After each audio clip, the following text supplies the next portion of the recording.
नमस्कार, स्वस्थ जीवन कार्यक्रममा तपाईलाई स्वागत छ।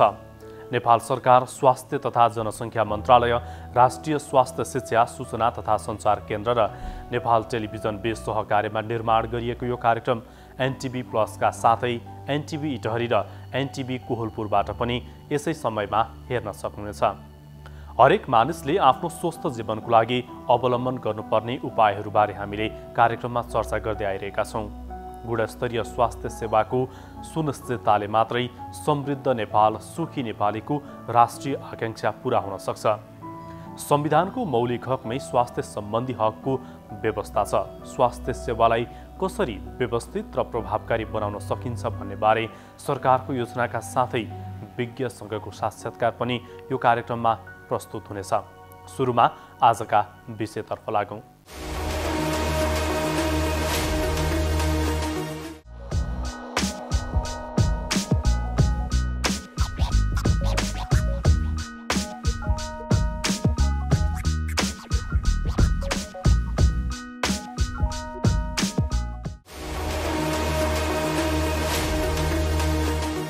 मानसिक स्वास्थ्य स्वास्थ्यको एउटा अभिन्न अङ्ग हो।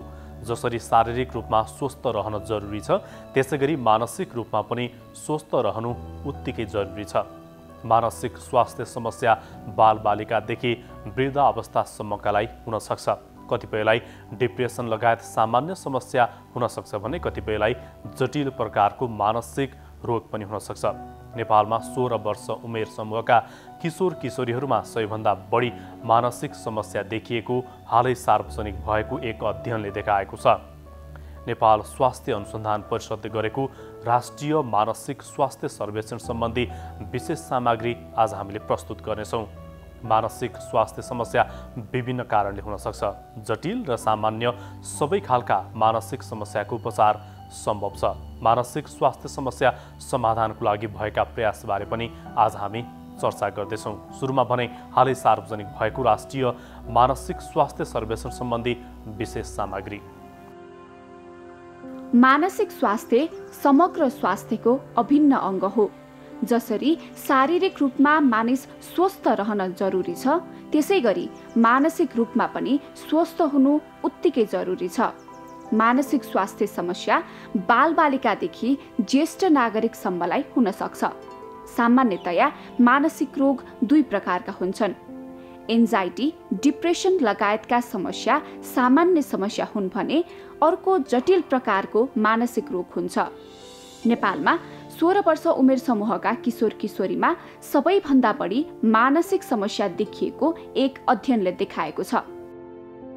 नेपाल स्वास्थ्य अनुसन्धान परिषदले गरेको राष्ट्रिय मानसिक स्वास्थ्य सर्वेक्षणले 16 वर्ष उमेरका 7.7% किशोर किशोरीमा बढी मानसिक समस्या देखाएको छ। The survey planning started from November 2017. Data collection was started from January 2019 and completed in January 2020. One is that those who are the mentally ill should be eliminated from the road. They should be rehabilitation. They should be rehabilitated, and that was initiated. And next one was this mental health survey. And at the first time, Ministry of Health and Population. That mental health is the integral part of the health, which is declared by the WHO long time. We all study the definition of health, and mental health is the integral part. We see the individuals suffering from the mental health problem. We have the psychologists, we have the psychiatrists, we are the activists, those who are working in the mental health. But we didn't have the preliminary data, we didn't have any information. परिषदले सन् 2019 जनवरीदेखि सन् 2020 जनवरीसम्म 7वटै प्रदेशमा 15,088 जनामा सर्वेक्षण गरेको थियो। तीमध्ये 5,888 जना 13 वर्षदेखि 17 वर्ष उमेर समूहका र 9,200 जना 18 वर्ष माथिका वयस्क थिए। तीमध्ये किशोरीमा 5.3% र किशोरमा 5% मानसिक समस्या देखिएको छ। परिषदले सार्वजनिक गरेको प्रतिवेदनमा प्रदेश नम्बर 1 का किशोर किशोरीमा सबैभन्दा बढी मानसिक समस्या देखिएको छ। त्यहाँका 11.4% किशोर किशोरीमा समस्या देखिएको छ। यस्तै 5.2% किशोर किशोरीमा मानसिक समस्या, 0.6%मा उदासीनता, 3.9%मा आत्महत्याको सोच र 0.7%मा आफ्नो जीवनकालमा आत्महत्याको प्रयास गरेको पाइएको छ। यस्तै 0.6%मा मादक पदार्थ लगायत अन्य कुनै प्रकारको नशालु पदार्थको सेवनको कारण मानसिक समस्या आउने गरेको उल्लेख गरिएको छ। सर्वेक्षणमा 23% वयस्क युवाले आफूमा लक्षण देखिए पश्चात चिकित्सक वा अन्य व्यक्तिसँग सहयोग मागेको देखिएको छ। सहयोग प्रदायक व्यक्ति वा चिकित्सक मध्ये 6.5% मनोचिकित्सक, 8.8% अन्य विशेषज्ञता भएका चिकित्सक र 6.7% जोखाना हेर्ने, पूजाआजा गर्ने र धामी झाँक्री लगाउने गरेको पाइएको छ। यस्तै वयस्कमा सबैभन्दा बढी बागमती प्रदेशका 5.9% मानसिक समस्या पर्ने गरेको प्रतिवेदनमा उल्लेख छ। 2017 बाट यसको प्लानिङको हिसाबमा सुरु भएको यो मेन्टल हेल्थ प्रोजेक्ट 2008 मा आइपुग्दा एउटा पाइलट प्रोजेक्टको हिसाबले चाहिँ सम्पन्न भएको थियो र त्यस्तै गरी अब यो प्रोजेक्टको हिसाबले बिग प्रोजेक्ट भन्नुपर्छ। यो स्याम्पलिङको हिसाबमा चाहिँ 15,088 जनामा प्रदेश वाइज विभिन्न उमेर समूहमा प्रदेशको हिसाबले गरिएको थियो र त्यसमा चाहिँ 2019 जनवरीदेखि 2020 सम्म चाहिँ यो अध्ययन गरी यो निष्कर्ष अलि केही ढिला चाहिँ भयो, किन भन्दा यो कोभिडको कारणले गर्दा हामीले केही समय पुग्नुपर्ने भयो। धेरै डाटाहरू कलेक्सनदेखि लिएर धेरै कुराको लकडाउनले हामीले चाहिँ फेस गर्नु पर्यो अनि जस्तै, तर हाम्रो काम रोकिएन। तथापि हामीले यी सबै कुराहरू चाहिँ पार गर्दै आज यो अवस्था आइपुगेका छौँ। टोटल 10% वयस्कमा जीवनकालको कुनै कुनै समयमा चाहिँ मेन्टल हेल्थ समस्या देखिएको रहेछ। 3% चाहिँ मान्छेहरूमा उदासीनता, डिप्रेसनको समस्या देखिन्छ र आत्महत्याको सोच रहेको विषयमा पनि अध्ययन गरिएको रहेछ। यसमा चाहिँ 65% वयस्कहरू यसो देखिन्छ र मादक पदार्थ सेवन गरेर यसको चाहिँ समस्या कतिको बढेको छ भन्ने पनि हेरेको छ। यसमा 4.2% देखिएको देखिन्छ र त्यस्तै गरी प्रदेशगत हिसाबले हेर्दाखेरि बागमती प्रदेश नै यसमा चाहिँ अगाडि देखिन्छ। अब राज्यको मुटु धेरै मान्छे बस्ने छ पनि होला विभिन्न हिसाबले, यहाँ पनि तपाईँको 5.9% चाहिँ यो समस्या देखिएको पाइएको छ र एज वाइज पनि यसको हेरिएको छ। त्यसमा चाहिँ 40 to 49 इयर्स वर्ष समूहका 6.3% वर्षमा यस्तो समस्या देखियो भन्ने खालको आएको छ र महिला र पुरुषको तुलना पनि गरिएको छ यसमा र हेर्दाखेरि चाहिँ यसमा महिला नै बढी देखिन्छ पुरुषभन्दा। 5.1% महिला र 3.4% चाहिँ पुरुषमा यस्तो खालको देखिएको छ र किशोर किशोरीमा जाँदाखेरि 5.2% किशोरीको मानसिक समस्या देखिएको छ।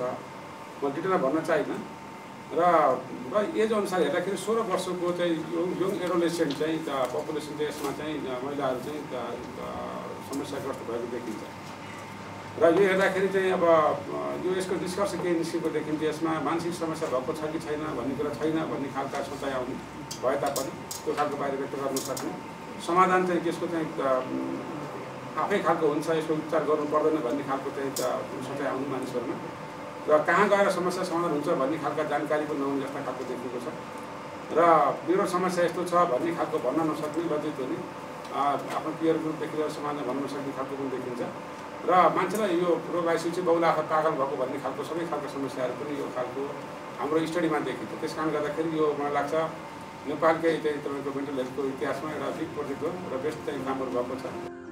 उमेर समूहमा 40 देखि 49 वर्षका वयस्कमा 6.3% मानसिक समस्या र तीमध्ये महिलामा 5.1% र पुरुषमा 3.4% रहेको छ।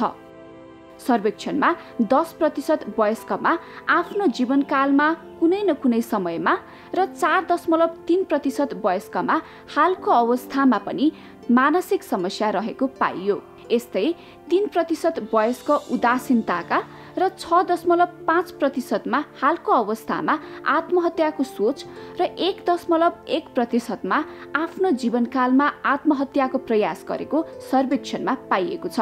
यस्तै 4.2% वयस्कमा मादक पदार्थ सेवन गरेका कारण र 0.2% नशालु पदार्थ सेवन गरेका कारणले मानसिक समस्या पर्ने गरेको पाइएको छ। त्यस कारण गर्दाखेरि अहिले तथ्य नै ठ्याक्कै यो मेरो हिसाबको मनको कुरा भन्दा पनि अब हेर्दाखेरि सरस्वती के देखियो भन्दा यो विश्वको तुलनामा त राम्रो देखियो होइन, तर हामीले यसलाई हाम्रो छिमेकी राष्ट्र भारतसँग पनि तुलना गर्न सकिन्छ होइन, विश्वको चाहिँ तथ्यसँग तुलना गर्न सकिन्छ र यसका थुप्रै फ्याक्टर हुन्छन्। त्यसले गर्दाखेरि यसको रिपोर्ट चाहिँ अहिले ठ्याक्कै भन्दा पनि हामीले यो फ्याक्ट फाइन्डिङ भनेको हो। हामीले यो चाहिँ प्रोजेक्ट सुरु गरेको 2019 जनवरीमा होइन, र त्यसपछि इन्डिङ गरेको यो कोभिड आउनुभन्दा अगाडि नै इन्डिङ भइसकेको थियो डाटा कलेक्सन। त्यस कारणले गर्दा यो चाहिँ कोरोनासँग सम्बन्धित विषयहरू उल्लेख हुन सकेन। तर सरसर्ती हेर्दा के देखिन्छ भने यी तथ्यहरूले नेपालमा चाहिँ कोरोनासँग सम्बन्धित चाहिँ तपाईँको आइसके पछाडि मानसिक स्वास्थ्यको महत्त्वलाई झन् उजागर गरेको छ र यसको सम्बन्धी रिसर्चहरू हुनुपर्छ राष्ट्रिय लेभलमै भन्ने खालको तथ्यलाई सार्वजनिक गरेको छ। त्यस कारणले गर्दाखेरि मानसिक रोग सम्बन्धी तथ्य तथ्याङ्क बाहिर आउनुपर्छ र फेरि रिसर्च गर्नुपर्छ भन्ने।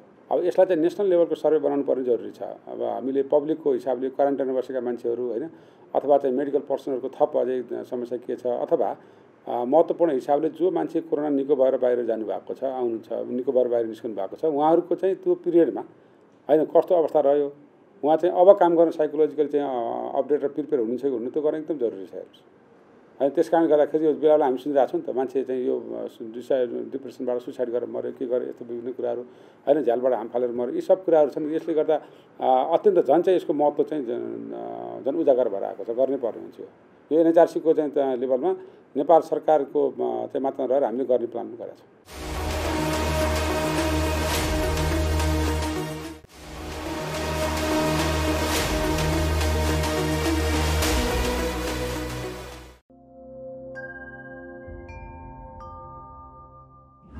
नमस्ते। कोभिड-19 यौन सम्पर्कबाट फैलिन्छ या फैलिँदैन भन्ने बारे अहिलेसम्म कुनै प्रमाण भेटिएको छैन। केही केसहरूमा भाइरस वीर्य वा शुक्राणुमा फेला परेको त छ, तर शुक्राणुमा भाइरस सक्रिय अवस्थामा रहेको वा नरहेको यकिन गर्न सकिएको छैन। त्यसैले अहिलेसम्म यो भाइरस यौन सम्पर्कबाट फैलिन्छ भन्ने कुराको कुनै प्रमाण छैन।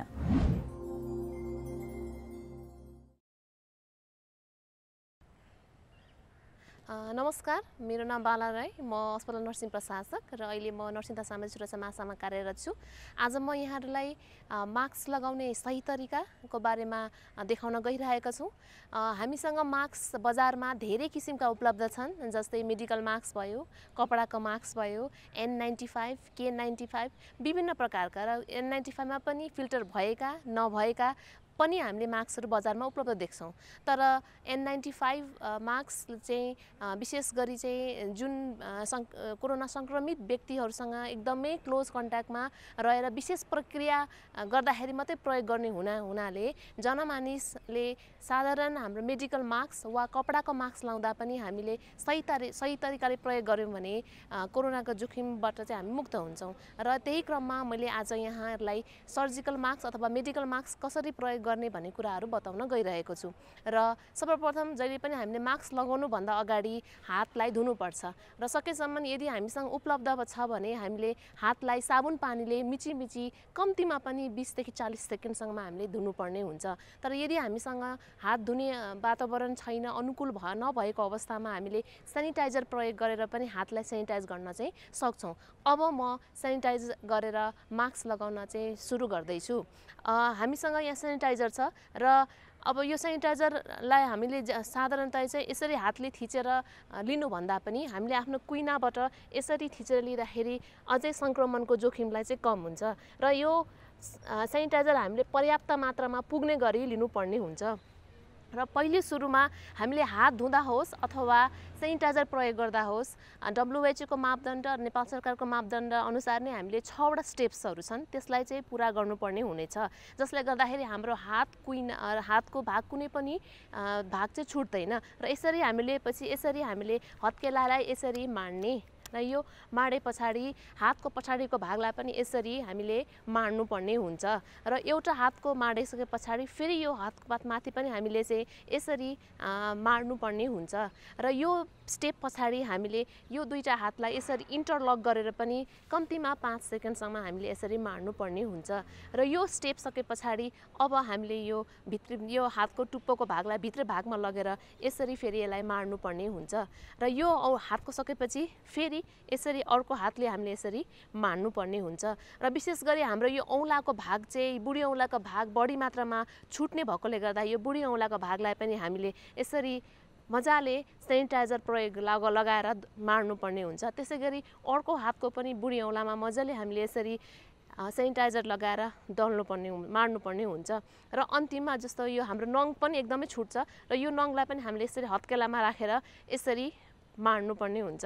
त्यसै गरी अर्को हातको पनि यसरी र अन्तमा चाहिँ यसरी हामीले पुरै हाम्रो विशेष गरी यो नाडीमा बढी मात्रामा छुट्ने भएकोले गर्दा यसरी नै अर्को हातको पनि नाडीसम्म हामीले यसो गऱ्यौँ भने अब हाम्रो हात चाहिँ सेनिटाइज भयो। हामीले यसरी सेनिटाइज प्रयोग गरेर पनि हातलाई सफा राख्न सेनिटाइज गर्न सक्छौँ अथवा साबुन प्रयोग गर्दाखेरि पनि यही 6वटा प्रक्रिया अनुसार चाहिँ हामीले साबुन प्रयोग गरेर पनि हाम्रो हातलाई चाहिँ सेनिटाइज गर्न चाहिँ सक्छौँ। अब हामी मास्क लगाउँदैछौँ। हामीले मास्कमा अहिले हेर्दाखेरि यो मेडिकल मास्क हो र हामी जनमानिसले यो मेडिकल मास्कको सही प्रयोग गर्दाखेरि पनि कोरोनाको सङ्क्रमणलाई कम गर्न सक्छौँ। र नयाँ मास्क प्रयोग गर्दाखेरि जहिले पनि हामीले यसरी इलास्टिक ब्यान्डलाई समाउने यो बाहिरी भाग अथवा भित्री भागलाई हातले छुनु हुँदैन। र यो मेडिकल मास्कमा पनि 3टा पत्रहरू हुन्छ त 3टा लेयर हुन्छन् र यो 3टा लेयरले चाहिँ आफ्नो काम गरेका हुन्छन् हैन। र हामीले मास्कको छनौट गर्दाखेरि पनि यो 3टा लेयर भएको मास्कको छनौट गर्नुपर्ने हुन्छ। र यसरी अब हामीले हेर्दाखेरि बजारमा विभिन्न किसिमका लेयर मास्कहरू हुन्छ। जस्तो साधारणतया चाहिँ यो नीलो रङकै हुन्छ तर सेता रङको पनि मास्कहरू पाइन्छ। त्यसको लागि अगाडि पछाडि भाग कसरी छुट्याउने भन्दाखेरि यो अगाडिको भागमा यहाँहरूले देख्नुभएको छ होला यो प्लेटहरू के छ त तलतिर चाहिँ गएको छ र अलिकति गाढा नीलो रङमा छ। त्यसै गरी भित्री भागमा सेतो र अलिकति हल्का रङमा हुन्छ र यो प्लेटहरू चाहिँ माथितिर फर्केको हुन्छ। र सँगसँगै तपाईहरुले देख्नु पनि भएको छ होला यो मास्कको माथिल्लो भागमा चाहिँ अलिकति सेतो खालको कडा चीज हुन्छ र यो कडा भाग यो मेटलको कडा भाग हुन्छ एउटा। यो कडा भागलाई हामीले नाकको डाँडीमा राख्नका लागि माथि पारेर राख्नुपर्ने हुन्छ। र जहिले पनि मास्क प्रयोग गर्दाखेरि एकचोटि निकालेर हामीले मास्कलाई हेर्नुपर्छ कुनै प्वाल छ कि अथवा कुनै ड्यामेज भएको छ कि भनेर यकिन गरे पछाडि अब यो मास्कलाई यो इलास्टिक ब्यान्डको सहयोगले यसरी आफ्नो नाक मुख छोप्ने गरी लगाउनु पर्ने हुन्छ।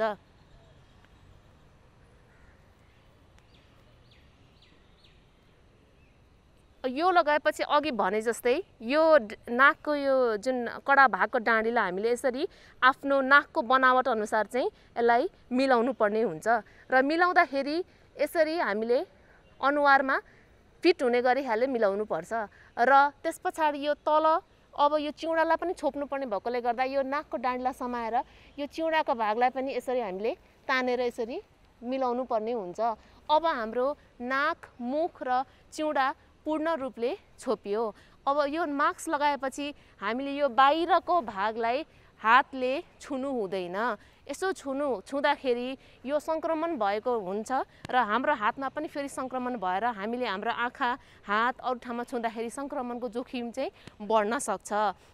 यदि हामीले यो मास्क लगाएको बेलामा हाम्रो हातले बाहिर भागमा छुयौँ भने तुरुन्तै हामीले फेरि सेनिटाइज गर्न सक्छौँ। र अब यो मास्कलाई कसरी खोल्ने भने म फेरि यहाँहरूलाई देखाउन गइरहेको छु। र मास्क खोल्नुभन्दा अगाडि पनि हामीले हातलाई त्यसै अघिको जस्तै गरेर सेनिटाइज गर्ने।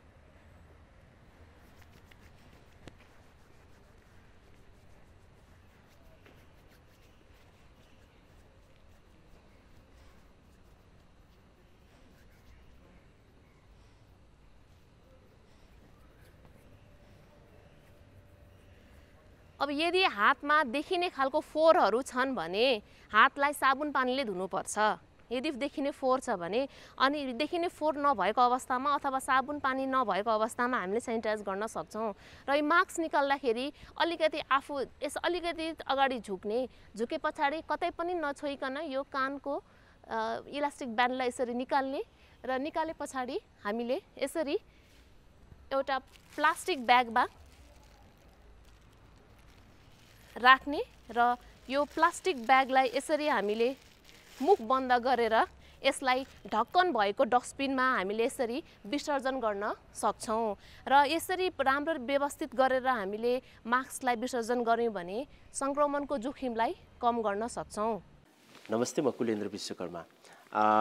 सरकारले ल्याएको यो कोभिड-19 को मापदण्डलाई मैले आफूले घरमा बसेर पूर्ण रूपमा पालना गरेको छु। मास्क प्रयोग गर्ने, सामाजिक दूरी कायम गर्ने अनि सेनिटाइजर प्रयोग गर्ने सम्भव छ भने, नभएदेखि साबुन पानी हामीसँग त जहाँ पनि उपलब्ध हुन सक्छ, त्यसैले साबुन पानीले मजासँग हात धुने र सम्भव भएसम्म आफू बाहिरबाट घुमेर गइसकेपछि घरमा बालबच्चा अनि वृद्ध आमा बुवा जो पनि हुनुहुन्छ उहाँहरूसँग केही समय अलिकति नजिक नहुने यस्ता विभिन्न खालको उपायहरू अपनाइयो भने कोभिड-19 बाट बच्न पनि सकिन्छ। त्यसैले मेरो आफ्नो अनुरोध के छ भने सम्पूर्ण हामी नेपाली दाजुभाइ दिदीबहिनीहरूलाई सम्भव भएसम्म घरमा बसौँ र अत्यावश्यक काम छैन भने बाहिर अनावश्यक नडुलौँ। नेपाल सरकारले ल्याएको यो मापदण्डलाई पूर्ण रूपमा पालना गरौँ। नमस्ते, म डाक्टर रोशन पोखरेल, प्रमुख विशेषज्ञ स्वास्थ्य मन्त्रालय। पेसाले म मानसिक रोग विशेषज्ञ हुँ। कोरोना रोग अहिले जुन भयावह रूपमा देखा परेको छ, योसँग हामी डराउनु चाहिँ पर्यो, योसँग हामी सचेत हुनु पर्यो। तर के बुझ्नु पर्यो भने जुन चाहिँ अहिले यसले गर्दाखेरि डर त्रास देखिएको छ, त्यसलाई चाहिँ नलिकन अगाडि बढ्न सक्यौँ। यो निको हुन्छ। 95 देखि 98% कोरोना भएका व्यक्तिहरू पुरै निको हुन्छन्। नेपालमा त 99% नै निको हुने रेट छ। त्यही भएर निको हुन्छ, लागिहाल्यो भने आत्तिनु पर्दैन। खालि हामीले 3टा चिज SMS भन्छौँ, एउटा सामाजिक दूरी, मास्क लाउने र सेनिटाइज गर्ने अथवा बारम्बार हात धुने गर्न सक्यौँ र आफ्नो व्यवहारमा केही परिवर्तन गर्न सक्यौँ भने कोरोना लाग्दैन। लागिहाल्यो पनि यसको उपचार छैन। अटोमेटिक 14 दिनसम्म तपाईँले आफ्नो व्यवहारमा परिवर्तन गर्न सक्नुभयो र गाह्रो भएको खण्डमा अस्पताल जानुभयो भने यो निको हुन्छ भन्ने सन्देश चाहिँ सबैलाई दिन चाहन्छु। मानसिक स्वास्थ्यलाई स्वास्थ्यको अभिन्न अङ्गको रूपमा लिए तापनि यसको लागि व्यक्तिगत तथा सामुदायिक स्तरमा धेरै काम हुन भने बाँकी नै छ। धेरैजसो मानसिक समस्यालाई समयमै व्यवस्थापन गर्न सकिने विज्ञहरूले बताएका छन्। यस्तो सहयोग परिवार, साथीभाइ र छरछिमेकले पनि उपलब्ध गराउन सक्छन्। आवश्यकता अनुसार मनोपरामर्शकर्ता, मनोविद र मनोचिकित्सकहरूले समेत सहयोग गर्नुपर्ने हुन सक्छ। मानसिक स्वास्थ्य समस्या समाधानको लागि भएका प्रयासबारे विशेष सामग्री अब हामी प्रस्तुत गर्दैछौँ। विश्व स्वास्थ्य संगठनका अनुसार हरेक वर्ष विश्वमा 30 करोड भन्दा बढी मानिस मानसिक रोगी हुने गर्दछन्। त्यसमा पुरुषको तुलनामा महिलाको संख्या बढी छ। मानसिक रोगको कारणले आत्महत्या गर्नेहरू पनि छन्। मानसिक स्वास्थ्य समस्या विभिन्न कारणले हुन सक्दछ। सामाजिक, आर्थिक, राजनैतिक वातावरण, रहनसहन, साथीभाइ बीचको आपसी सम्बन्धमा आउने उतार चढाव एवं हार्दिकता, सुमधुरता, विश्वास र आत्मसंयमको कमीले पनि मानसिक रोगी बढेको देखिन्छ। मानसिक स्वास्थ्य समस्याको प्रमुख कारण वंशानुगत पनि हो। त्यस्तै शरीरमा न्युरोकेमिकल्समा घटबड भयो भने पनि मानसिक समस्या हुन सक्ने विशेषज्ञहरू बताउँछन्। सङ्केतहरू पाएको हुन्छ। कहिलेकाहीँ उसले अब अलि यत्तिकै रूपमा अलि हल्का रूपमा भनेको छ भने पनि त्यसलाई चाहिँ हल्का रूपमा हामीले लिइदिनु हुँदैन है। कुनै कुराको कुनै सङ्केतहरू चाहिँ जस्तो कुनै व्यवहारमा, बोलीचालीमा, क्रियाकलापमा सङ्केत केही खोजेको जस्तो आत्महत्या गर्ने उपायहरू चाहिँ साधनहरूको चाहिँ अलिकति खोजी गरे चासो लिया जस्तो हुनसक्छ। अलिकति वितृष्णा, जिन्दगीदेखि वितृष्णा जागेको कुराहरू बेला बेलामा अभिव्यक्त हुन सक्छन्। यो त यस्तो मान्छे दुःख परेको बेला, यस्तो गाह्रो भयो बेला मान्छेले भनिहाल्छ नि, यस्तो कुरा व्यक्त गरिहाल्छ नि, मान्छेको मनमा अप्ठ्यारो कुसुमकुस भएको बेलामा व्यक्त गरिहाल्छ नि भनेर हामीले डिसमिस गर्नु हुँदैन। यस्ता साना कुराहरू चाहिँ त्यो व्यक्त गर्ने हरेक व्यक्तिले सुसाइड गर्ने खतरा नहोला, आत्महत्या गर्ने खतरा नहोला, तर पनि त्यसप्रति चाहिँ हामी चिकित्सकहरू, सम्बन्धित स्वास्थ्यकर्मीहरू मात्रै होइन कि परिवारका मान्छेहरू पनि त्यसमा अलि कुनै पनि परिवारको सदस्यले चाहिँ त्यस खालको व्यवहार देखायो, सङ्केत गर्यो भने अलिकति त्यसलाई व्यवस्था गर्नु हुँदैन।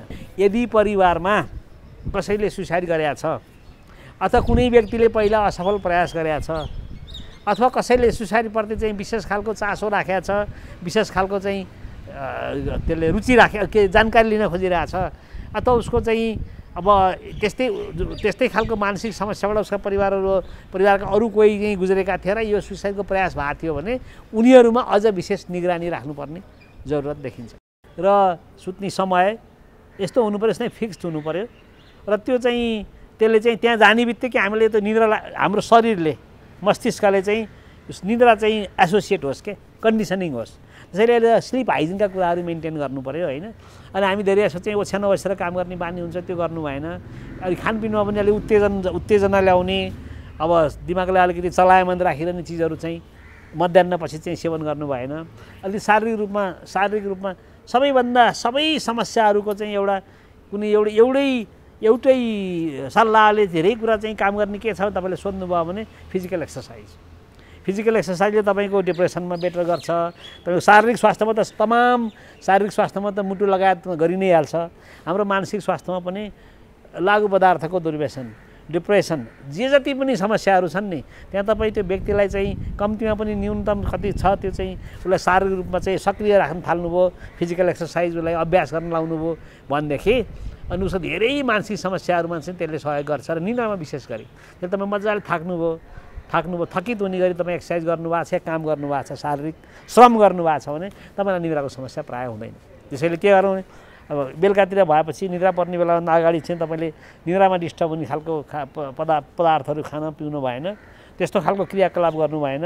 मेन्टली पिस राख्ने खालको क्रियाकलाप र सोचहरू राख्नु पऱ्यो होइन। र अनि त्यसपछि अनि स्लिप हाइजिनका केही नियमहरू छन्। स्लिप हाइजिन भनेपछि कसरी निद्रा आफै स्वतः आउने बनाउने त्यो चाहिँ अनुकरण गर्नु पऱ्यो। स्ट्रेस म्यानेजमेन्ट, तनाव व्यवस्थापन चाहिँ हामी घर बसी पनि गर्न सकिन्छ होइन। सो अब यसको इम्पोर्टेन्स किन छ भन्दाखेरि चाहिँ हामीले भने जस्तै सोसियल स्टिग्मादेखि लिएर अहिले अब ट्राभल गर्न नसकिने भएर डक्टर या साइकाइट्रिस्ट या साइकोलोजिस्टसँग हामीले छिटो परामर्श दिन नसकौँला। तर केही चाहिँ टिप्सहरू जस्तै निन्द्राकै कुरा अघि हामीले जुन मैले यो लामो लिस्टहरू भने यसलाई स्लिप हाइजिन भन्छु। सो निन्द्रा ठिक गर्नलाई यो सानो कुराहरू मिलाउन सक्यो भने यसले पनि आफैले निन्द्रा ठिक भयो भने स्ट्रेस कम हुने भइहाल्यो। सेकेन्ड भने चाहिँ अब लागु औषध तथा दुर्व्यसन, अहिले अब स्ट्रेसले गर्दा या अल्छीपनाले गर्दाखेरि ल इन्जोय गरौँ भनेर जुन चाहिँ अल्कोहल धेरैले लिएको देख्छौँ या अरू अब गाँजा जस्तो लागु औषध पनि लिन्छ मान्छेले। सो यसलाई पनि यसले गर्दाखेरि चाहिँ झनै स्ट्रेस बढ्छ। मतलब इन अ वे कि यसले चाहिँ दिमागको जुन यो केमिकल्सहरू झनै बिगारिदिन्छ। सो जसरी एउटा हेल्दी मान्छेलाई स्ट्रेस हुँदा उसले राम्रोसँग डिल गर्छ भने लागु औषध लिएको मान्छेलाई झनै गाह्रो हुन्छ यसले। सो यो बुझ्न सकेर त्यो मात्र बन्द गर्न सक्यो भने पनि स्ट्रेस चाहिँ बिग्रिँदैन। भनौँ स्ट्रेसले आउने मानसिक स्वास्थ्यमा पर्ने असरहरू केही हदमा कम हुने भयो। अर्को एक्सर्साइजले निन्द्रा मात्र नभएर हाम्रो मानसिक सन्तुलनलाई नै एकदमै ठिक गर्ने हुन्छ। त्यस्तै अब लाइफ चेन्ज भएको छ अनि अब हुन्छ नि घर बसी काम गर्नुपर्ने, पढ्नुपर्ने भएको भएर पहिले जस्तो यति टाइममा खाने, उठ्ने, सुत्ने, यो गर्ने भनेर व्यवस्थित छैन। तर केही हदमा म यति बजीदेखि यति बजी सुतेर उठ्छु, त्यसपछि यो गर्छु, व्यायामलाई टाइम राख्ने, अनि यति समय चाहिँ म टिभी हेर्न राख्छु, यति समय अब स्टुडेन्टहरूले चाहिँ पढ्ने टाइम राख्छु भनेर त्यसरी सेड्युल गर्न मिलाउन सक्यो भने पनि त्यो जीवन आफै व्यवस्थित हुँदाखेरि पनि स्ट्रेसले पर्ने असर चाहिँ आफै कम हुन थाल्छ होइन। अनि त्यस्तै कुरा गर्ने हुन्छ नि, अब लेट्स टक भनेर एकदमै हामी कमनली भनिरहन्छौँ, किनभने कुरा गर्ने भेन्टिङ मेथड त्यो आफैले पनि स्ट्रेसलाई चाहिँ केही हदमा एकदमै कम गर्छ। मन नलागेको अब डाउटहरू होला, अब अहिले समय परिस्थिति मिलिरहेको छैन, धेरैलाई सामाजिक आर्थिक समस्याहरू भइरहेछ। सो आफ्नो मन मिल्ने मान्छेसँग कुरा गर्न सकियो, सेयर गर्यो भने पनि त्यसले धेरै हदमा चाहिँ अर्को मान्छेको पर्सपेक्टिभले पनि मान्छेको भ्यू चेन्ज भइदिन्छ, स्ट्रेस कम महसुस हुन्छ होइन। अनि अब अर्को भनेर चाहिँ स्ट्रेस म्यानेजमेन्ट अब केही समस्या आयो, जस्तै अब अहिले जस्तै फाइनेन्सियल आर्थिक समस्या भइरहेको छ भने चाहिँ परिवार बसेर प्लानिङ हुन्छ नि। अब जस्तै यो चाहिँ धेरै जसोमा देखिएको छ कि जसले चाहिँ कमाउँछ नि उहाँलाई चाहिँ झनै यो स्ट्रेस कि अब मेरो अब कमाइ कम भएको छ, मेरो जब छुटेको छ भनेर झनै त्यो गिल्ट बढिरहेको, स्ट्रेस यो कमाउने फ्यामिली मेम्बर्समा धेरै बढेको पनि देखेको छ। सो उहाँले खुला रूपमा परिवारसँग यो यस्तो भएको छ। सो कसरी अब हामीले आय स्रोत कम हुँदाखेरि हाम्रो एक्सपेन्स कसरी घटाउने भनेर यसरी प्लानिङ गर्न थाल्नुभयो, जुन चाहिँ हामी प्रब्लम सल्भिङ टेक्निक भन्छौँ। त्यस्तै अर्को एक्सर्साइजले चाहिँ निन्द्रा मात्र नभएर स्ट्रेस पनि कम गराउने तथ्याङ्क पहिले पनि थियो र यो फलो गर्यो भने आफैमा स्ट्रेस कम हुने पनि भयो। कमसेकम आधा घन्टा दिनमा अब हिँड्न सक्ने ठाउँ छ भने हिँड्ने, नभए आफ्नै घरमा रुममा बसेर पनि व्यायामहरू गर्ने। त्यस्तै अब मेडिटेसन होइन, यसले पनि केही हदमा चाहिँ स्ट्रेस चाहिँ कम भएको देखिन्छ होइन। अब त्यस्तै अब समस्या छ, अब के समस्याबाट भाग्नु पर्यो, कि समस्याले मतलबै नगरेर भगवान्ले हेर्छ भनेर मान्छेले आफू बस्नु पर्यो कि त्यसको समाधान। सो देखिन्छ कि प्रब्लम सल्भिङ समाधानतिर फोकस गर्यो भने चाहिँ यसले स्ट्रेस आफै पनि कम भएको यो हामीलाई थाहा पनि छ र यो तथ्याङ्कले पनि देखाउँछ। जस्तै अब यो चाहिँ धेरै जस्तो चाहिँ अब हामीले के देखेको छ भने चाहिँ अहिले अब जो कमाउने हुनुहुन्छ घर परिवारमा बिकजले कमाइ कम भएको छ, सो उहाँहरू चाहिँ झनै स्ट्रेस कि अब परिवार कसरी चलाउने। सो कम्युनिकेट परिवारको सबैलाई चाहिँ अब ल यस्तो समस्या आइपरेको छ, सो अब यसलाई हामीले कसरी न्यूनीकरण गर्ने, अब एक्सपेन्स घटाएर हुन्छ कि अब खानामै हुन्छ नि, अब यो एकदमै महँगो खाना भन्दा अहिले सिजनल फ्रुटहरू मात्र किन्यौँ भने पनि त्यो घरमै पकाइयो बाहिरबाट लिएर आइएन भने पनि केही हदमा यसरी खर्च त कम भइहाल्छ। सो यसरी प्रब्लम सल्भिङतिर गइयो भने पनि स्ट्रेस कम हुने भयो। अर्को चाहिँ अब लेट्स टक भन्ने कुरा जुन एकदमै सबैले भनिरहन्छन्, कुरा आफै गर्दाखेरि पनि स्ट्रेस धेरै कम हुन्छ। त्यही भएर मनमा राखेर कसैले नभनेर उसको स्ट्रेस कम होला भनेर जुन सोच्ने प्रवृत्ति छ नि, यसले गर्दा झन् परिवार होल चिन्तित के भइरह होला, यो जस्तो पहिले जस्तो कुरा गर्ने गफ गर्ने मान्छे अहिले कुरै गर्नु हुँदैन भनेर झन् स्ट्रेस बढ्छ परिवारमा। सो कुरा गर्न नछोड्ने अनि अब यो न्युज मिडियालाई कसरी हामीले रेस्ट्रिक्ट गर्ने अघि नै कुरा गरिहाल्यौँ होइन, एक्सर्साइज अनि त्यसपछि अनि सो यो सानसानो कुराहरूले व्यायामदेखि लिएर अनि मेडिटेसन यो सबै कुराले चाहिँ स्ट्रेस चाहिँ धेरै हदमा चाहिँ कम गर्न सक्छौँ हामी। बच्चाहरूमा पनि विभिन्न उमेरका ग्रुपका उमेर हुन्छ नि का चाहिँ नि समूहहरूलाई विभिन्न प्रकारको चाहिँ नि लक्षणहरू देखिन्छ। त्यस्तै वयस्कहरूलाई किशोर किशोरीहरूलाई उनीहरूलाई फेरि अर्को किसिमको लक्षणहरू देखिन्छ र वृद्धहरूलाई अर्को किसिमको लक्षण देखिन्छ। त्यसैले असर एउटै हो, मानसिक स्वास्थ्यमा भनौँ न रोग एउटै हो, तर लक्षण फरक फरक हुनसक्छ। किनभनेदेखि त्यो हार्मोनल लेभल, त्यो प्रायोरिटी भयो, मनोसामाजिक अवस्था भयो, यी सब कुराहरू यो सबै ग्रुपहरूमा विभिन्न समूहहरूमा फरक फरक छ। त्यसैले उनीहरूको लक्षण पनि फरक देखिन सक्छ। यस्तो बेलामा जसले औषधि खाइराख्नु भएको छ उहाँहरूलाई केही अलि फरक महसुस हुनसक्छ अथवा पुरानो रोग बल्झेको जस्तो हुनसक्छ भने एकचोटि सल्लाह लिनुहोस्, औषधि बढाउनुपर्छ कि के गर्नुपर्छ, औषधि फेर्नुपर्छ कि, त्यो भयो। अर्को चाहिँ नि जसले औषधि खाँदा छोड्नु भएको छ र बिचमा अलिअलि ठिक हुनुहुन्थ्यो तर अहिले सङ्क्रमणको कारणले फेरि बल्झ्यो रोग भने उहाँहरूलाई पनि म भन्छु आफ्नो साइकियाट्रिस्टमा फेरि एकचोटि गएर तपाईँ सल्लाह लिइहाल्नुहोस्, यसलाई यसै नछोड्नुहोस्। र जसलाई नयाँ सुरु भएको छ र त्यो नयाँ समस्या सुरु भएको छ र त्यो मानसिक स्वास्थ्यमा आएको समस्या चाहिँ नि तपाईँको दैनिक जीवनलाई धान्नलाई अति मुस्किल परिरहेछ भने त्यसमा पनि तपाईँहरू ढिला नगरिकन गएर सम्बन्धित चिकित्सकमा गएर सल्लाह लिइहाल्नुहोस् ताकि यो सबै कुराहरू समयमै होस् र अझै बढ्ने मौका नपाओस्। तनावसँग सामना गर्न नसक्ने क्षमताले गर्दा पनि मानसिक समस्या हुन सक्छ। अर्को सामाजिक कारणले गर्दा पनि मानसिक स्वास्थ्य समस्या उत्पन्न हुन सक्छ। पारिवारिक कारण, आर्थिक कारणले पनि मानसिक समस्या देखिन सक्छ।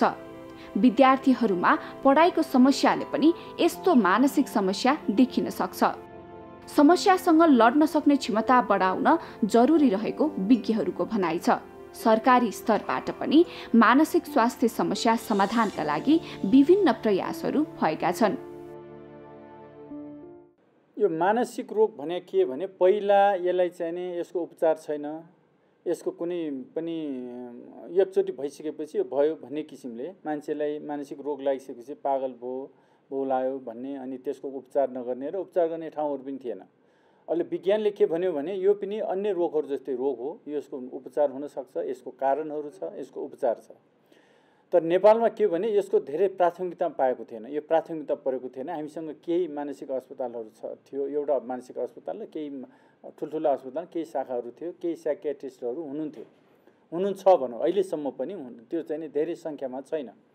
त्यो भएको हुनाले यो जुन बेला म प्लानिङ चिफ थिएँ, planning international cooperation division chief थिएँ, त्यो बेला मेरो दिमागमा पनि त्यो लाग्यो र मानसिक स्वास्थ्यलाई हामीले प्राथमिकता दिनुपर्छ। त्यो भनेको एकदम अवहेलित क्षेत्र र चाहिँ कुनै पनि उपचार नपाएको क्षेत्र र धेरै पीडामा रहेको क्षेत्र भएको हुनाले त्यसको लागि हामीले केही प्राथमिकता दिनुपर्छ भन्ने हिसाबले त्यो बेला 2017मा 16कै अन्त्यमा 2वटा प्रोग्रामहरू आयो। भने 73 सालमा हामीले के गर्यौँ भने बाटोमा हिँड्ने जुन मानसिक रोगीहरू हुनुहुन्छ उहाँहरूलाई पुनर्स्थापना गर्नु पर्यो र त्यो चाहिँ बाटोमा कुनै पनि मानसिक रोगीहरू नरहोस् भनेर सरकारले प्रोग्रामै ल्याएपछि र अहिले तपाईँले बाटोमा देख्नुहुन्न। तर यो अहिले यो कोभिडको कारणले अलिअलि यता कता फेरि देखिन लागेको छ। उहाँहरू सबैलाई हामीले रिहाइब गरिसकेका थियौँ र अर्को चाहिँ नि अब यसको प्रस्थान बिन्दु के भन्दाखेरि नेपालमा मानसिक रोगको अवस्था के छ यसको एउटा सर्वे गर्नुपर्छ भनेर त्यो बेला हामीले 73 सालमै हामीले सुरु गर्यौँ। गरिसकेपछि बजेट कार्यक्रमहरू राख्यो र त्यो निरन्तर रूपमा अहिले आज त्यसको सर्वे सम्पन्न भएको छ। त्यसकारण यो देशभरिमा मानसिक रोगको अवस्था के छ भन्ने कुरा अहिले चाहिँ नि आएको छ हैन। अब यसका अरू धेरै अध्ययनहरू अझै गर्नु पर्ला हैन। जस्तो प्रदेशमा किन फरक पर्यो, फरक पर्नुका कारण हुनु के हो, कुनै उमेरमा धेरै कुनै उमेरमा थोरै, महिलाले धेरै पुरुषले थोरै, यसको कारण के हो, थुप्रै अध्ययनका विषयहरू। तर मानसिक रोगको ठुलो समस्या रहेछ, आत्महत्या गर्न चाहनेको सङ्ख्या ठुलो रहेछ, त्यो सर्वेले अहिले देखाएको छ। यसबाट हामीले के भने अब आगामी दिनमा कस्तो योजना बनाउने, कस्तो कार्यक्रम गराउने, कसरी प्राथमिकता राख्ने भन्ने कुराहरूलाई स्वास्थ्यका योजनाकारहरू अनि यसका विज्ञहरू र खास गरेर अर्थ मन्त्रालय योजना आयोग जसले पैसाहरू कार्यक्रमहरू बनाउनुहुन्छ उहाँहरूको लागि झकझगाउनुको लागि एउटा राम्रो डकुमेन्ट बनेको छ, राम्रो एउटा हामीलाई आधार भएको छ। यसको आधारले हामीले अर्थ मन्त्रालयसँग छलफल गर्न सक्छौँ, यसको आधारले हामीले राष्ट्रिय योजना आयोगसँग छलफल गर्छौँ र मानसिक रोगको लागि हामीले केही कामहरू गर्न सक्छौँ। त्यसकारण यो राम्रो सुरुवात भएको छ र यसको लागि यो सबै मेहनत गर्ने हाम्रो नेसनल हेल्थ रिसर्च काउन्सिल, स्वास्थ्य अनुसन्धान परिषदका सम्पूर्ण टिमलाई म धन्यवाद दिन चाहन्छु। किनभने अहिले एउटा अवस्था थाहा भयो हैन। योभन्दा अगाडि फेरि अर्को एउटा अवस्था के भने कोभिडले अहिले हिजोको जति मानसिक मान्छेहरू थियो अहिले फेरि थपेको छ। तपाईले हाम्रो देशको त ठ्याप्पै अध्ययन भएको छैन। तपाईले अध्ययन छिटो अध्ययन गर्ने देशहरू जस्तो फिलिपिन्समा अहिले चाहिँ नि स्वास्थ्य कर्मीमा मानसिक रोगीहरू 10% बढ्यो रे हैन।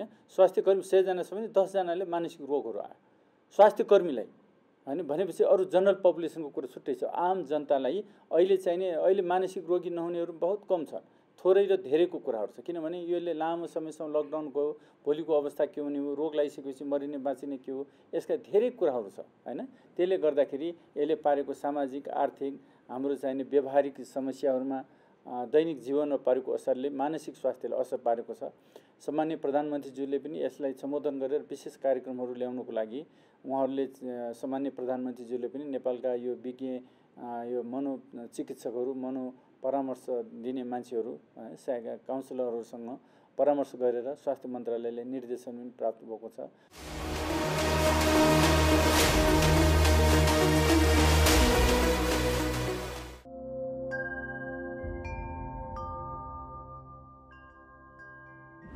नमस्ते।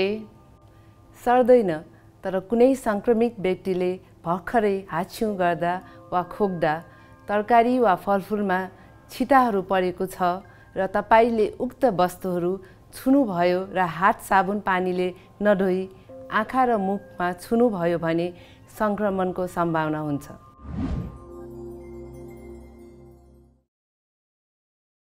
हामी यदि बाहिरबाट आएका छौँ भने हामीहरूले चाहिँ परीक्षण गर्नुपर्ने हुन्छ। दोस्रो कुरा भनेको यदि हामी बाहिरबाट आएको व्यक्ति को हामी सम्पर्कमा छौँ र यदि ऊ पोजिटिभ भएको छ भने पनि उसको सम्पर्कमा भएका भेटेका मान्छेले चाहिँ हामीले चाहिँ परीक्षण गर्नु पर्यो।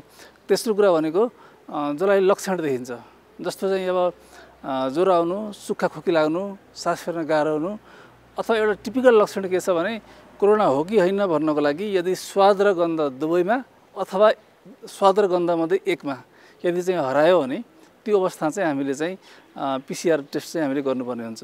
स्वाब दिइसकेपछि हामी चाहिँ आफ्नै घरमा अथवा चाहिँ आफू बसेको ठाउँमा हामी क्वारेन्टिनमा बसेको गरेर हामी चाहिँ कसैसँग नभेट्ने।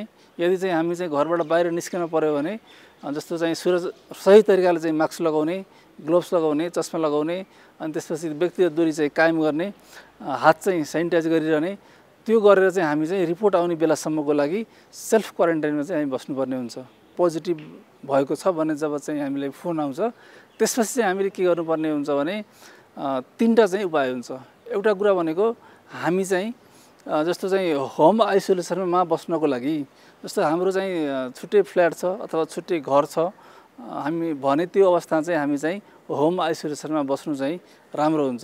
यदि चाहिँ हामीलाई होम आइसोलेसनमा बस्ने चाहिँ वातावरण छैन अथवा हामीले एउटा अथवा दुईवटा कोठा लिएका छौँ, धेरैजना परिवार छौँ भने दोस्रो विकल्प भनेको हामी आइसोलेसन केन्द्रमा जाने र हामीले चाहिँ ओडासँग सम्पर्क गर्ने अथवा चाहिँ हामीलाई जसले फोन गर्नुहुन्छ उहाँसँग सम्पर्क गर्ने र आइसोलेसन केन्द्रमा जाने र तेस्रो भनेको यदि हामीलाई कडा लक्षण देखिएको छ भने त्यो अवस्थामा हामीहरू चाहिँ हस्पिटल नजाने, यसरी चाहिँ हामीले चाहिँ आफूलाई चाहिँ म्यानेज गर्नुपर्ने हुन्छ। नमस्कार, म सङ्गीतकार सुरेश अधिकारी। अहिले यो जुन महामारीको अवस्थामा अहिले हामी छौँ, यो महामारीमा हामीले अरूको होहल्लामा लागेर विभिन्न असावधानीहरू अपनाउने, भिडभाडमा जाने हामीले नगरौँ र हामी आज बाँचे मात्रै हामी यो देश बनाउन सक्छौँ, हाम्रा बिग्रेका व्यवहार फेरि बनाउन सक्छौँ। हामी सानो कामको महत्त्वको लागि आफ्नो अमूल्य जीवनलाई बर्बाद गरिरहेका हुन्छौँ। हामी आफै मात्रै होइन, आफ्नो परिवारलाई सङ्क्रमित बनाउँछौँ हामीले। त्यसकारण हामीले अपनाउने सावधानी हाम्रो जीवनको लागि हो, हाम्रो शाखा सन्तानको, हाम्रो बालबच्चाको भविष्यको लागि हो। त्यसकारण म भन्छु तपाईहरू घरमै बस्नुस्, अत्यन्त जरुरी काम बाहेक कहीँ पनि बाहिर नजानुस् र परिवारका अरू सदस्यलाई पनि, विशेष गरेर केटाकेटीहरूलाई बाहिर धेरै नपठाउनुहोस्, भिडभाडमा नपठाउनुहोस् र वृद्धहरूको विशेष ख्याल राख्नुहोस्। बाहिर जानै पर्छ भने पनि सबै सम्बन्धित निकायहरूले, स्वास्थ्य निकायहरूले, सरकारले भनेका मापदण्ड अनुरूप मास्क लगाउनुहोस्, सेनिटाइजरको युज गर्नुहोस्, भिडभाडमा नजानुहोस्, भौतिक दूरीलाई 2 मिटर भनेर जुन तोकिएको छ त्यसलाई कायम राख्नुहोस्। त्यसो भयो भने तपाईँ हामी सधैँ सुरक्षित हुनेछौँ र घरमा पनि यी सावधानीहरूलाई अपनाउनु म अनुरोध गर्न चाहन्छु र तपाईहरू रहे हामी छौँ र हामी सबै रहे यो हाम्रो देश छ, हाम्रो भविष्य छ। नमस्ते, म डाक्टर विजेश राज घिमिरे, क्यान्सर रोग विशेषज्ञ। म यहाँहरूलाई आज हाम्रो क्यान्सर र कोभिडको बारेमा केही भन्न गइरहेको छु। यहाँहरूलाई थाहै छ हामी यो क्यान्सर बिरामीहरूमा हाम्रो रोगसँग लड्ने क्षमताहरू अलिक कम भएको हुनाले यो हाम्रो कोभिड या यो रोग चाहिँ उहाँहरूलाई केही गरी भइहाल्यो भने चाहिँ अलिकति जटिल रूपमा जान सक्ने र ज्यान पनि जान सक्ने किसिमबाट अगाडि बढ्न सक्ने भएको हुनाले हामीले चाहिँ क्यान्सर रोगको बिरामीहरूलाई चाहिँ यसबाट बच्नलाई, यसबाट सावधानी अपनाउन चाहिँ एकदमै धेरै नै जरुरी छ। त्यसैले गर्दाखेरि म यहाँहरू सबैलाई, अरूहरूले त सबैले गर्नु नै पर्छ, तर यहाँ क्यान्सर रोगीहरूले चाहिँ र क्यान्सरबाट उपचार गराइरहेका या क्यान्सर लागेर निको भइसकेका बिरामीहरूले चाहिँ यसमा एकदमै नै धेरै याद गर्नुहोला। अर्को कुरा चाहिँ के छ भनेदेखि हामीले अब क्यान्सरको लागि भनेर उपचार गर्नै पर्ने बिरामीहरू जसको लागि चाहिँ हाम्रो अलिक मतलब निको पार्न सकिने खालका रोगीहरू चाहिँ क्यान्सरको उपचारमा आउनलाई एकदम जरुरी छ। कोरोनाकै बिचमा पनि हामीले उपचार दिइरहेका छौँ र यसमा चाहिँ कि यहाँहरू आत्तिनु पर्दैन, हामीले सबै हाम्रो आफ्नो प्रिकसनहरू लिएर उपचार गरि नै रहेका छौँ। तर पनि अब धेरै बिरामीहरू चाहिँ यहाँ के भन्छ क्यान्सरको अब उपचार सकिसकेर जेनरल फलोअपमा या कुनै जरुरी नभइकन पनि हस्पिटल कहिलेकाहीँ फाटफुट्ट आउने गर्नु भएको छ। उहाँहरूलाई हामी के भन्न चाहन्छौँ भने जरुरी भएमा मात्रै हस्पिटल आइदिनु होला, होइन भने चाहिँ हामी सबैलाई मोबाइलबाट या अरू कुनै माध्यमबाट चाहिँ फोन गरेर अथवा हामीले उहाँहरूलाई यहाँ परामर्श दिन सक्छौँ र सबै चाहिएको मान्छे चाहिँ क्यान्सर उपचारमा आउनु होला, जरुरी पनि छ। तर नचाहिएका मान्छेहरू चाहिँ घरमै बस्नु होला र पर्नु पर्यो भनेदेखि चाहिँ डाक्टरसँग चाहिँ अरू माध्यमबाट चाहिँ हामीलाई सम्पर्क गर्नु होला।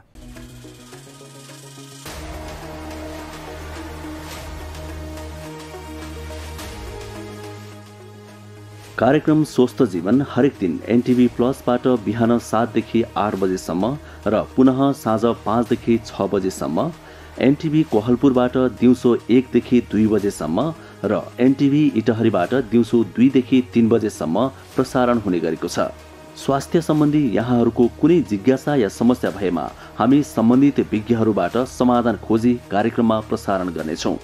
हामीलाई सम्पर्क गर्ने माध्यमहरू यस प्रकार छन्: फोन, एसएमएस तथा भाइबरको लागि 98 43 52 93 97, email swasthjivan@ntv.org.np।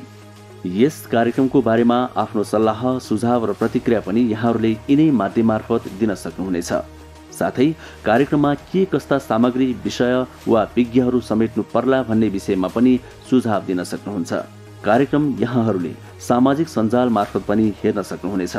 YouTube Nepal television, mobile application Nepal television, Facebook facebook.com/neptv2041।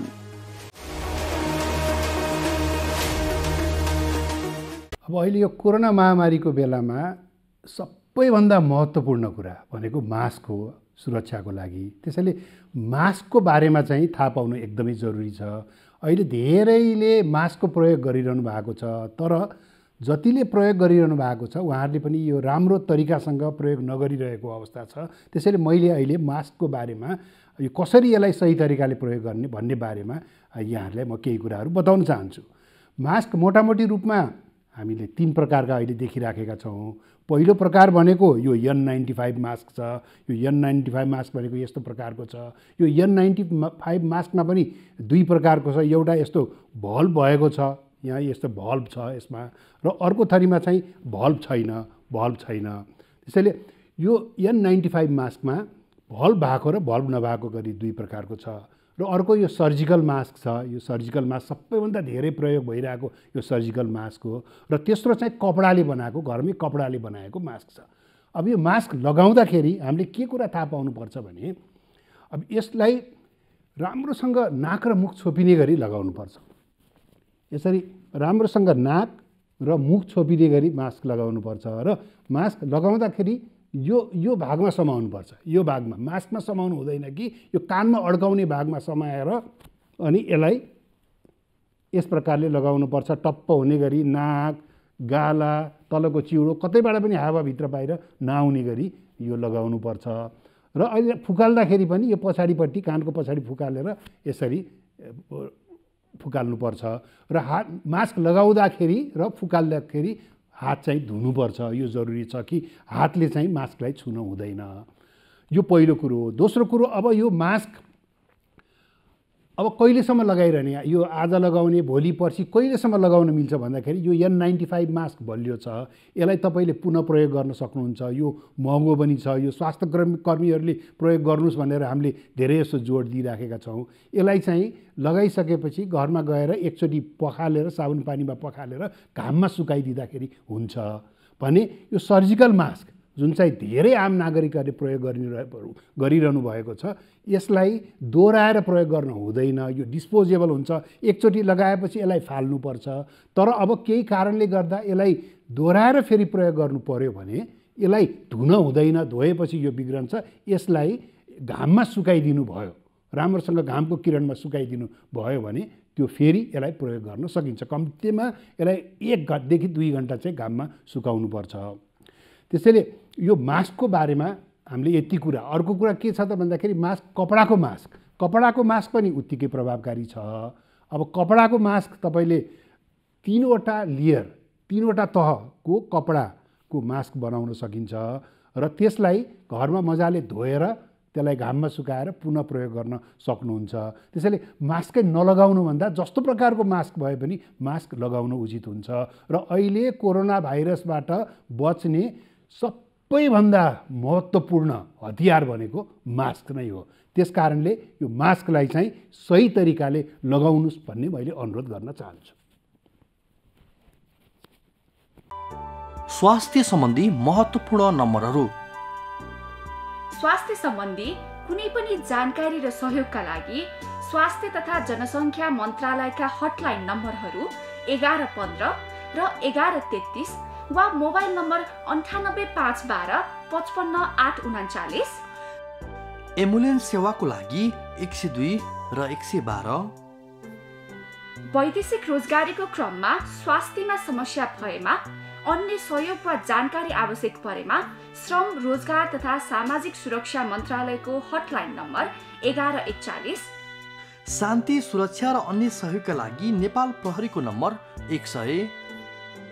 सशस्त्र प्रहरी बलको नम्बर 1114। रगत आवश्यक परेमा ब्लड बैंकको नम्बर 01 42 25 344। सार्वजनिक हितका लागि नेपाल टेलिभिजन।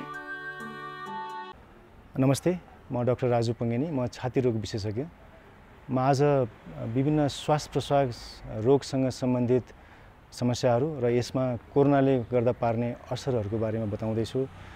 यो तपाईहरुमध्ये जसलाई पनि यो श्वास प्रश्वाससँग सम्बन्धित दीर्घ रोगहरू छन्, जसलाई COPD, क्रोनिक ब्रोन्काइटिस या ब्रोन्कियल आजमा, या कसैलाई चाहिँ इन्टरस्टिशियल लङ डिजिज या लङ फाइब्रोसिस या पुरानो निमोनिया या टिबी को कारणले फोक्सोमा जति पनि समस्याहरू, दीर्घ समस्याहरू छन्, उहाँहरूलाई यदि कोरोना इन्फेक्सन भयो भने यो दीर्घ समस्याको चाहिँ अचानक एट्याकहरू आउन सक्ने सम्भावना रहन्छ। यदि तपाईँहरूमा कुनै यस्तो खालको दीर्घ श्वास प्रश्वाससँग सम्बन्धित समस्याहरू छ भने घरमै सकेसम्म घर बाहिर ननिस्किदिनु होला, घरमै बसिदिनुहोस् र घरभित्रै पनि सकेसम्म आफूलाई फुर्तिलो राख्ने कोसिस गर्नुहोस्। विभिन्न खालको व्यायामहरू गर्न सकिन्छ, घरभित्रै पनि योगाहरू गर्न सकिन्छ।